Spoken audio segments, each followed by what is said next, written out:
Hi, I'm Bruce Coulthard from Genesis Soils. We're at Spring Mountain Vineyard in St. Helena. It's a beautiful May afternoon. Vines are starting to grow, and I'm with my friend Ron Rosenbrand. Thanks for joining us today. Certainly. I'd sort of wanted to go into your background a little bit, and I know you've been involved using mycorrhiza for some 15 years, and your interactions, your beliefs, your experience, a lot of your data that you've accumulated, not only for yourself, but for Genesis Soils and the industry as a whole. Some very groundbreaking information that we feel it really plays a big part in helping us with plant health, especially disease suppression in an industry that is plagued with so many diseases that somebody really has to take a step. So if you would sort of start off by telling me your earliest experiences with this and how you feel about this. Approximately 18 years ago or so now, I was working at Charles Krug Winery and was looking for a better way to grow grapes and have healthier, stronger plants that thrived and produced better and were healthier overall. And I came across a mycorrhiza supplement in about, I'd say somewhere around 1990, 1992, and tried it for the first time using it in a new planting. And we left a couple of control rows to see a comparison, and I was amazed at how much stronger the plants were that were mycorrhiza inoculated as compared to the control rows. And so over time I kept using mycorrhiza and have always been a believer in it. Now about 8 years ago I met with Bruce and learned of a product that he was developing and was excited to try it because I know Bruce is a very thorough individual who does his research and works really hard at doing the best he can do, and so I had a lot of confidence in his ability to produce a product that was going to be superior to the things that I had used in the past. And so Bruce and I got together and we did some treatments here at Spring Mountain Vineyard, and boy, we have done a lot of work together over the past several years and have some pretty amazing results. We have, I believe we started with some treatments to determine our water usage, to determine how mycorrhiza was going to help affect the plant's ability to conserve water and use water. And through about 3 years of trials now, we have discovered that we are saving about 30% in water usage through the use of mycorrhiza that Genesis Soils has been producing, far superior to anything that I had used in the past. well, thank you. Yeah, it's great. It's exciting, especially when you're growing grapes in an area that is very susceptible to drought problems. We don't have a lot of water here, and conserving water is a critical thing for my operation. Could you explain your data accumulation process with the pressure bomb, which is plant moisture stress indicator, which is a nitrogen container that you add nitrogen to it, and it presses a certain amount of pressure so you can see how much water is being used. Sort of go through that process. I think it is something like 800 or 900 readings in the same area over a period of time, and that you had realized some 30, 40, 50% reduction in stress levels. Right. Well, Bruce kind of summed up what the pressure bomb does. It measures leaf water potential of a leaf and a grapevine. And so it gives us a reading that tells how stressed the plant is for water. And when we did the original experiment, we set up some trials where we left rows that were not inoculated with mycorrhiza, and then the rest of the vineyard block was. And so we compared those pressure bomb readings to one another and found on a consistent basis that our pressure bomb readings were considerably lower, meaning that there was more water available to the plant than in the control rows. So we were finding, like Bruce said, 30, 40, 50% water savings for the plants that were mycorrhiza inoculated. Yeah, that's those, for years we've known these things happen in all different crops. And 4 or 5 years ago, Ron came to me and some other vineyardists and said, look, I believe in what you're saying. We know it's true in all of the crops. We know this has been proving itself for 460 million years, but you've got to show us specifically in grapevines, and specifically here in Napa Valley. So that's what we did. And Ron's results are showing that we're definitely showing a 30 to 50% reduction in stress levels pre-harvest. We're showing 30 to 40% reduction in water needs. And then the third part of this is nutrient efficiencies. We're able to use the nutrients that are available in the soil because we have millions of more roots that are in the soil pulling nutrients in, where before the non-mycorrhizal plants would not even be able to pull these nutrients up. So what would happen? They force feed them with high caustic fertilizers like nitrogen and phosphorus, and basically they'd be force feeding and burning any hyphal root systems, basically destroying the soil. So and this is what was interesting, is Ron took some petiole analysis, and if you could just sort of explain how those work and the results that you got from that. We, for the first time last year, pulled petioles separate from the control rows to the mycorrhizal inoculated rows, and found that the plants were far more efficient at using the fertilizers that were the natural fertilizers that were present that we had applied.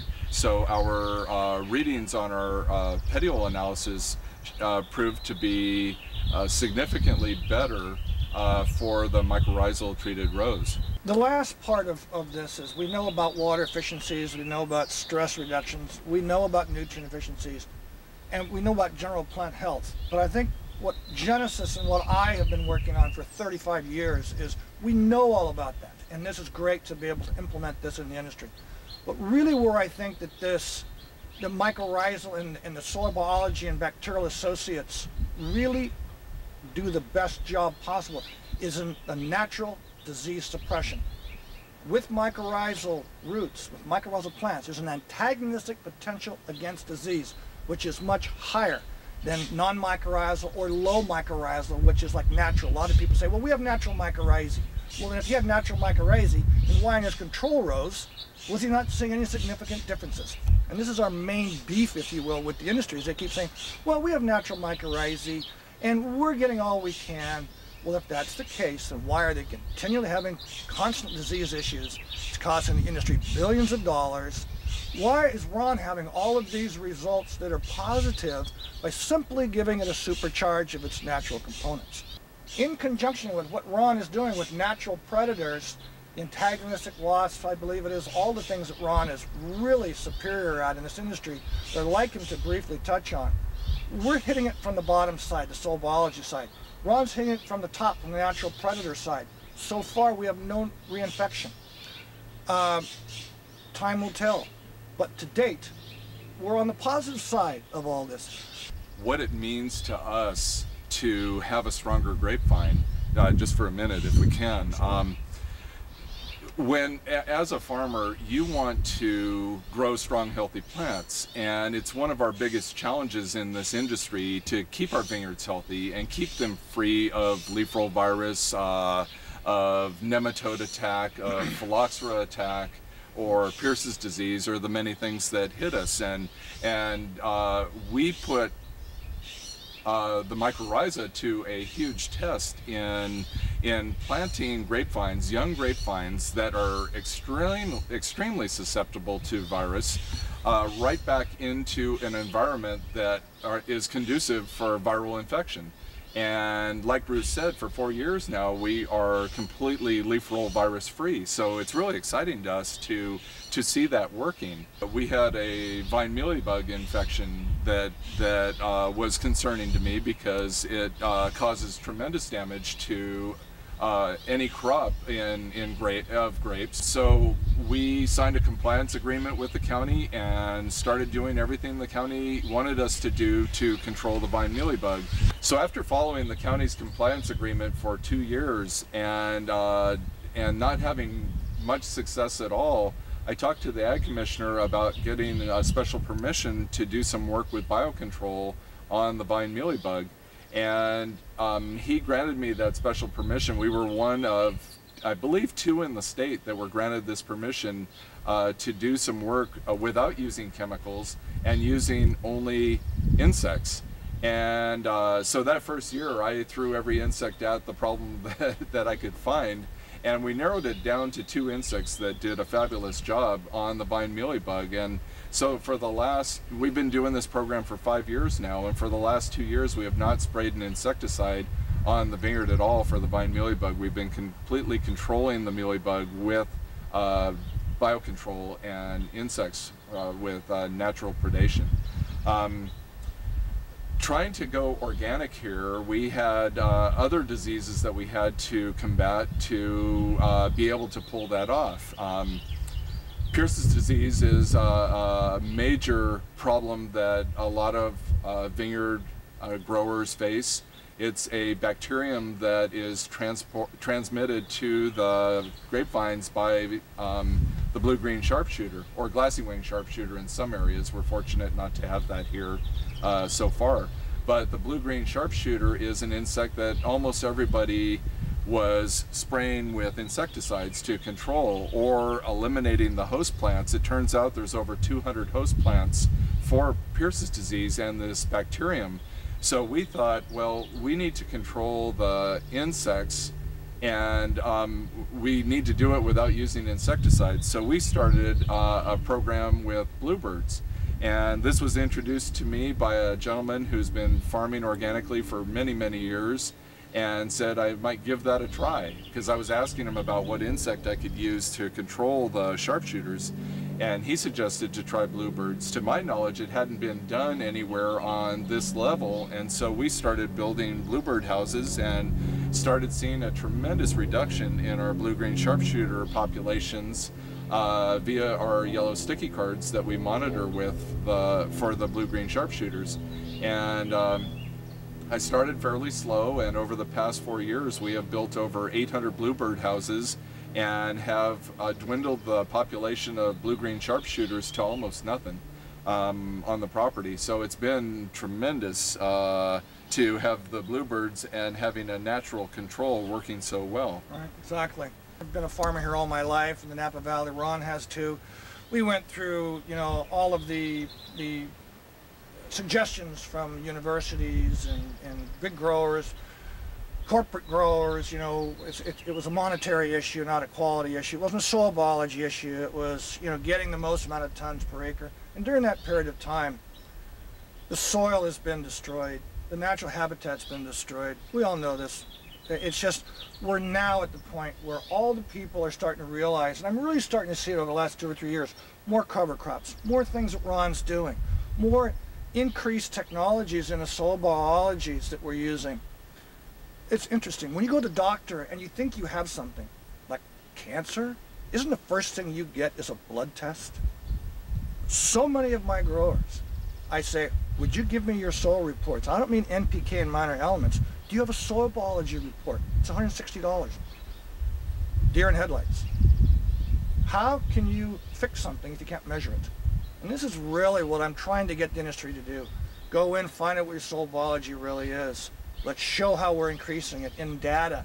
We've shown the things that Ron's doing in data accumulation to plant moisture stress, nutrient efficiencies, disease suppression. You can just get the growers to change their modus operandi just a touch and start thinking about these things, about the soils. It will make such an impact in the industry. I mean, $1 billion industry can make huge issues. The phylloxera problem we had for years was $1 billion problem. Phylloxera is, the roots are eaten by critters. If the roots don't have mycorrhizae, they will get infected. It's a secondary infection. It's what infects the plant that makes the plant decline. Mycorrhizal populations in the root systems do not get soil-borne diseases, so they don't get affected by the secondary infection. Had they started using that at some of the universities instead of concentrating on just different types of rootstocks, we may not have had all these problems. Ron, thank you very much for meeting with us and talking about the influence that Genesis has made on your company. Oh, you're welcome, Bruce. I'm very excited to be working with you, and look forward to many more years of experimentation and success, and happy to be here. Thanks very much. You're welcome.